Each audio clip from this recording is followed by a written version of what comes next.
अस्सलामुअलैकुम, आप देख रहे हैं होराइज़न न्यूज़ एचडी। खबर शामिल करते हैं साहिवाल से। डीपीओ सरदार सादिक खान बलोच की हिदायत पर और डीएसपी सिटी माहर यूसुफ की ज़ेर निगरानी Mohammad Waqas Dhakku SHO Free Town, उसकी टीम चौकी incharge Kot Khadam Ali Shah Mohammad Zafar Khan sub inspector के जराइम पेशा लोगों के खिलाफ दबंग बिला तफरीक कार्रवाइयाँ जारी। सब इंस्पेक्टर जफर खान और उनकी टीम क्राइम फाइटर शहजाद जट हेड कांस्टेबल चौकी कोट खादम अली शाह ने कार्रवाई करते हुए आदि बदनामे ज़माना मनशियात फरोशी के मुलजिम शेख इमरान उर्फ भट्टा से चर्स 1320 ग्राम बरामद करके गिरफ्तार करके मुकदमा नंबर 978/22 जुर्म 9C दर्ज करके बंद हवालात थाना किया गया।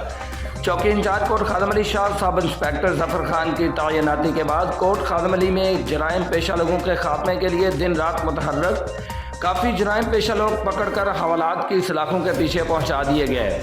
कुछ मनशियात फरोश अंडरग्राउंड चले गए, जिनकी गिरफ्तारी के लिए चौकी इंचार्ज सब इंस्पेक्टर जफर खान और उनकी टीम हेड कांस्टेबल शहजाद जट कमांडो व दीगर मनशियात फरोशों के गिरफ्तारी के लिए मुतहर्रक। सब इंस्पेक्टर जफर खान की तैनाती जिन थानों में भी रही, जराइम पेशा खासकर मनशियात फरोशों के लिए बचना नामुमकिन रहा। Report Rauf Shahzad Jatt, divisional bureau chief Sahiwal, Horizon News HD, Pakistan.